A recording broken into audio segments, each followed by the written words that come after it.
خليل يا عجا وانزلا بالتواون تواون فيها اليمن للمطيابد خليل يا عجا وانزلا بالتواون. ni tey dañu daje woon pour amal li ñu tuddee wàccaayu gàmmu Tivaouane édition 2019 te ñu jàpp que ci première quinzaine mois de novembre comme niñ ko baaxoo di def ginnaaw buñ ci waxtaanee ak kilifa yi am ci ndigalu le khalife général des Tidianes sëñ Babacar Sy Mansour ñuy profité di ko nuyu di ko ziyaar moom ak njabootu Seydi Hadj Malick Sy yëpp jot ci ay instruction ci suñu ay kilifa ci wàllu administration ñu amal daje bi ngir waajal gàmmu gi nag dafay événement boo xam ni événement bu rëy la at wu ne ñu koy amal ñu nemmeeku ni bu burdu bi tàmbalee ba keroog gàmmu gi ñu koy organiser dëkk bi nga xam ni mooy Tivaouane dana am lim bu takku yu fi ñëw ñu gën a seetlu nag ni bés bu ñuy tëj burdu bi ak bésu gàmmu gi bés yooyu dana nekk bés yoo xam ni mbooloo bu takku dana daje Tivaouane dinañ jóge fu nekk ci biir Sénégal mais dinañ jóge tamit ci bitim réew et fu mbooloo bu toll noonu nag di daje day laaj ñu jël ay matuwaay ngir mën dalal gan yi fii ñëw waaye itam ñi nga xam ni ñooy population bi nekk fii ci Tivaouane ñu gën leen a taxawu ci fànn yu bëri ba tax na bi ñu waxtaanee ak comité d'organisation bi nga xam ni le président Mame Ousmane Samb du COSCAS mi ngi ni toog ànd ak les autres membres du comité ñoom ñëpp waxtaan nañu ak chef de service yi nga xam ne ñoo nekk fii ci département bi ak ci biir région de Thiès pour xool ci yan anam la ñu mën a fexe nu ñu organiser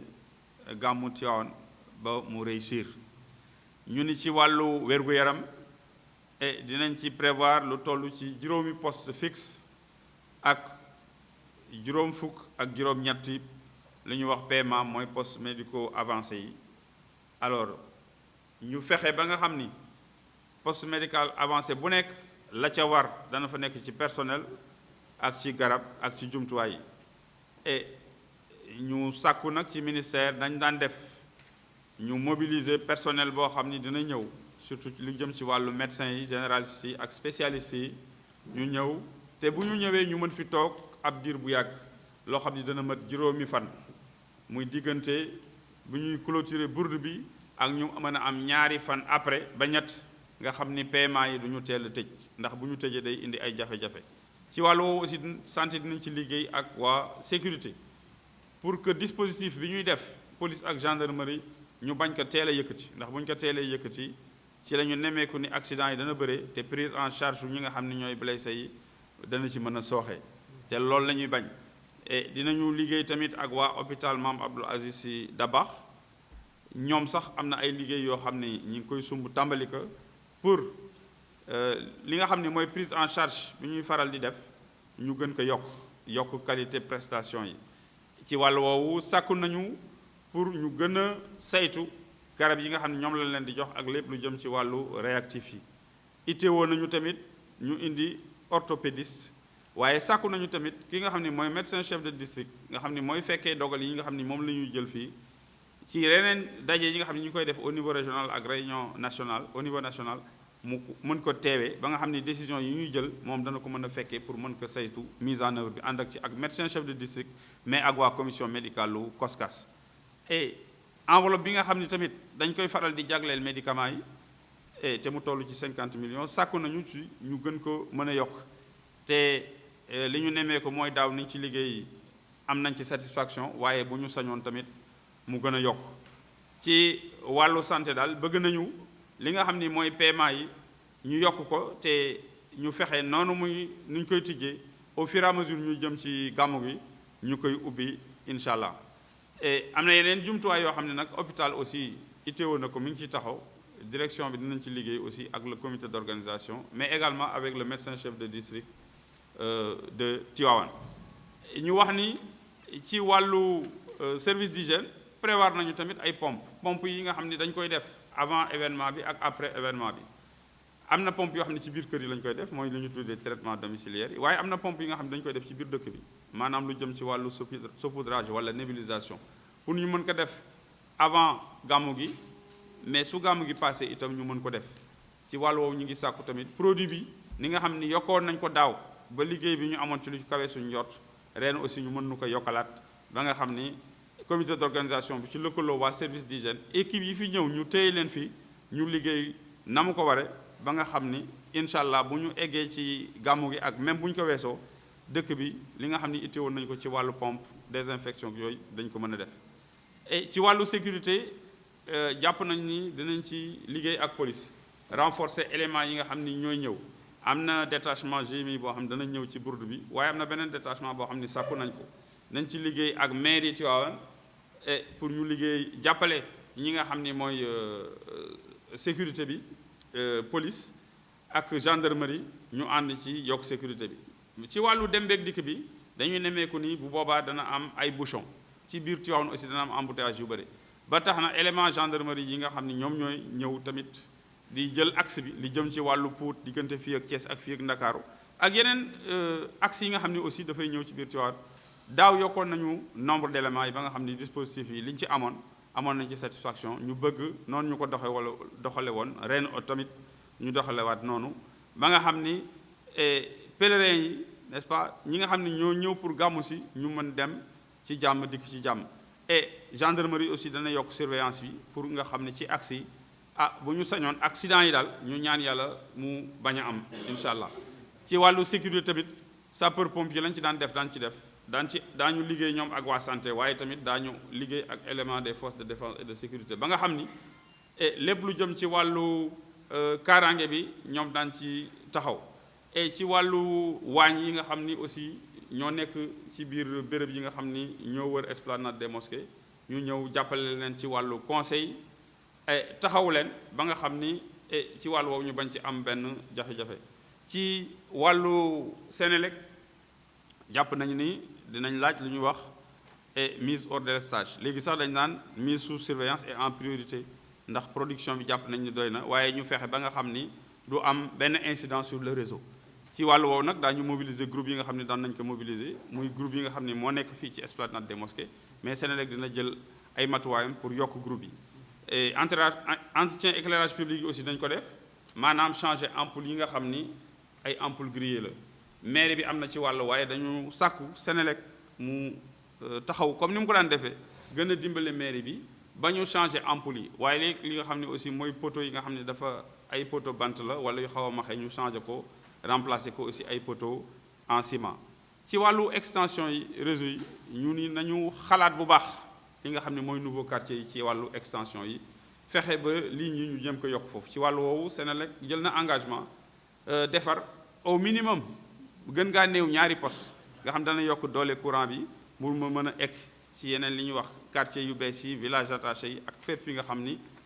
dañuy bañ mu lëndëm ndax loolu tamit bokk na ci li nga xam ne day yokk kaaraange gi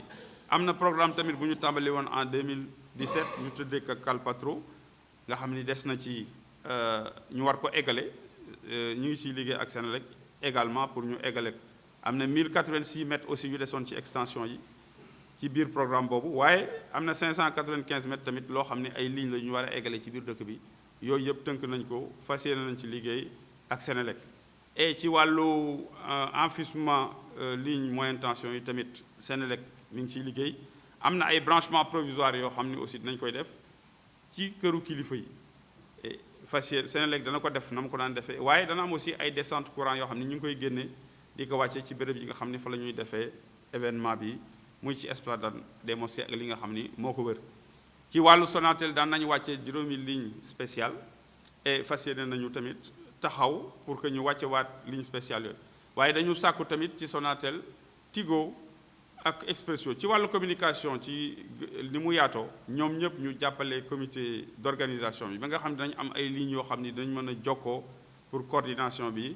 et gën a yemb ci wàllu woowu nag dinañu xalaat waa AEMO ñi nga xam ni ñoom ñooy lëkkaloo ak waa Gindi ci comité d'organisation bi pour xool xale yi nga xam ni bu ñu ñëwee ci gàmmu gi mën nañoo réer ñu gën leen a mën a taxaw gën leen a dajale ci benn béréb toppatoo leen pour bés ba keroog ñu gis seen waajur ñu jébbal leen ko ci wàllu ndox mi SDE laaj nañu extension 30 kilomètres pour édition 2019 mais du yam ci loolu sàkku nañu 2000 ñaari junne branchements sociaux mais aussi am na ay sites d'hébergement yoo xam ne dañ koy raccordé def relevé contradictoire yi ma nga xam ni période u gàmmu gi béréb yooyu dafa am ay gan yu fay dal sàkku nañu ñu branchel nu raccordé nu ci réseau bi lu toll ci junni branchement junni site d'hébergement ñu mën fexe ba nga xam ni ndox mi du ñàkk mais yamul ci loolu ndax ci wàllu camion citerne dinañ ci laaj juróom-ñaar fukk ñu fexe camion yi teel a ñëw te ñu yombaleel leen dem bi ak dikk bi et chauffeurs yi tamit ñu waxtaan ak ñoom ba nga xam ne liggéey bi dana jaar ci anam yu mucc ayib ci wàllu woowu comité d'organisation bi dina ci taxaw lëkkaloo ci ak SDE ba nga xam ni fépp ñaanuñu ko yàlla mais bu amee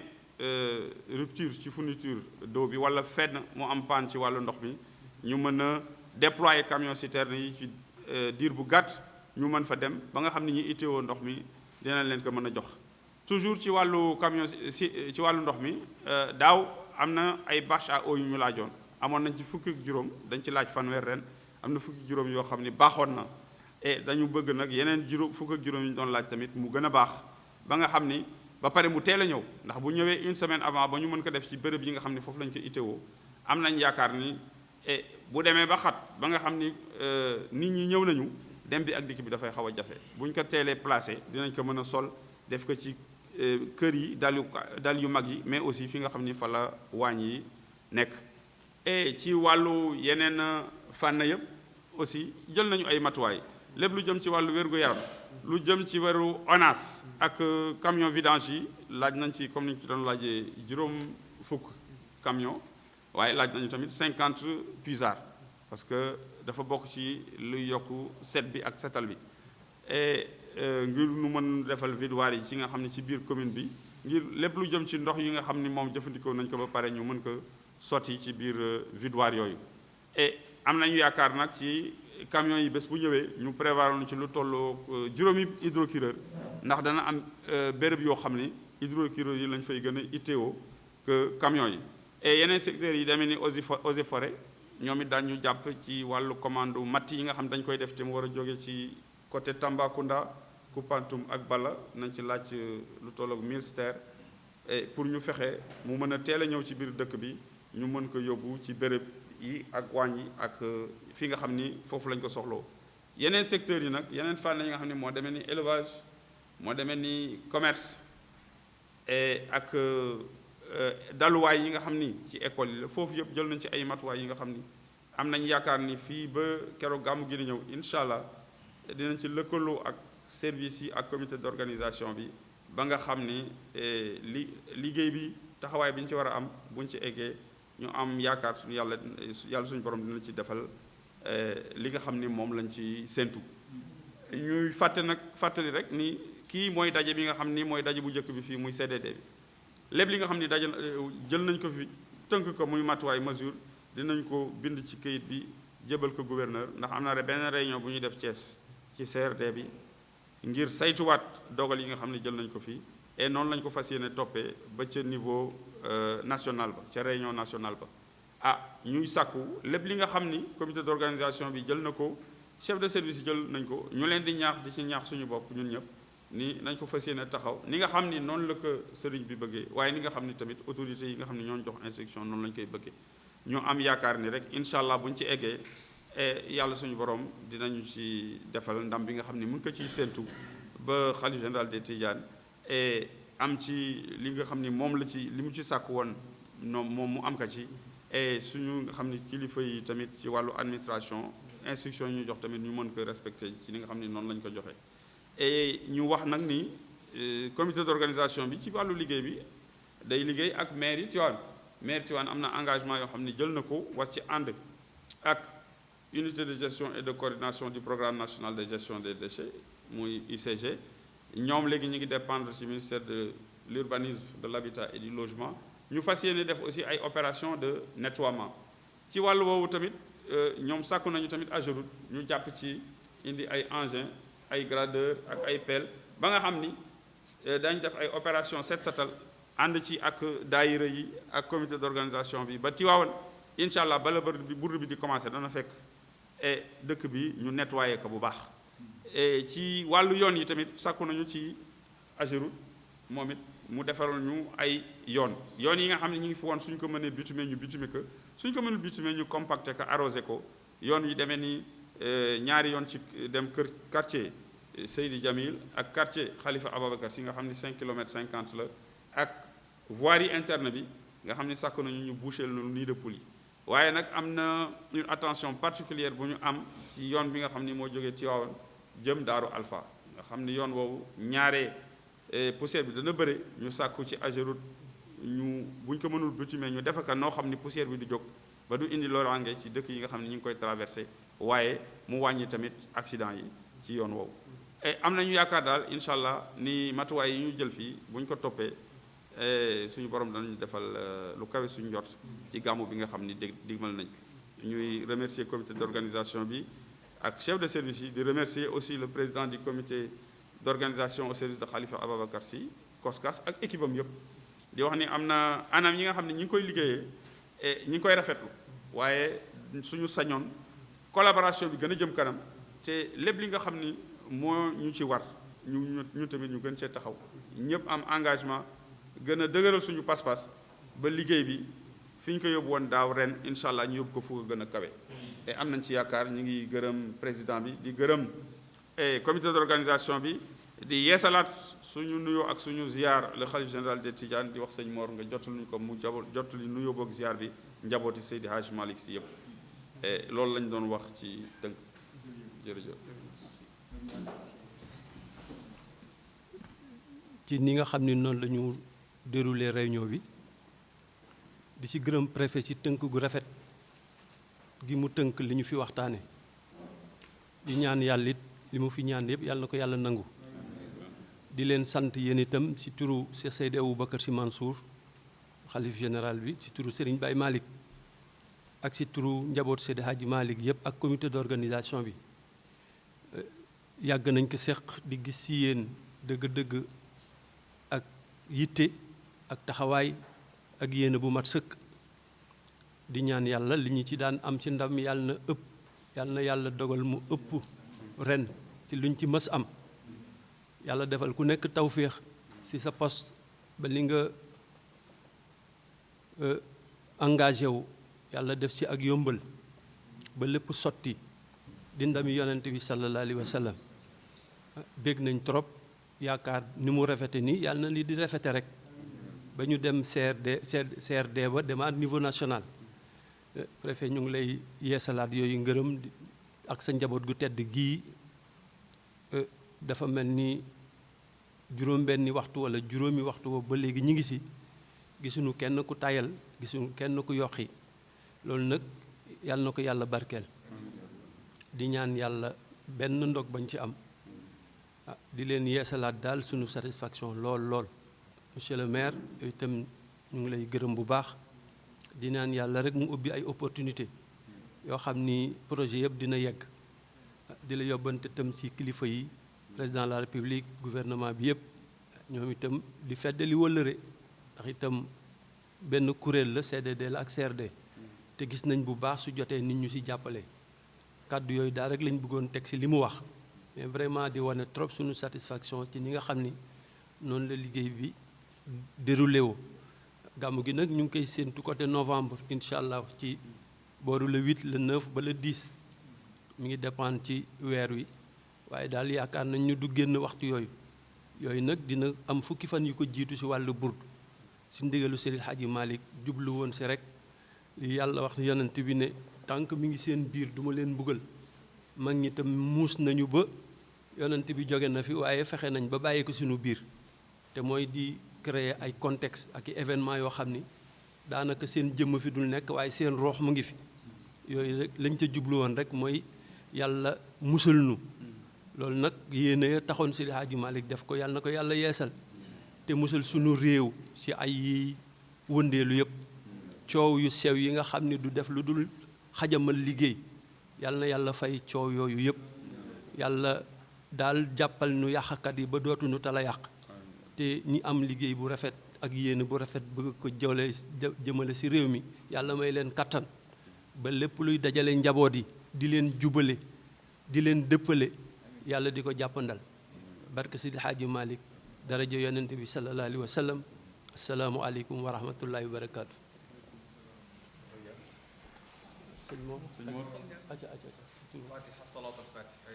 ñu def fatiha salaatul fatiha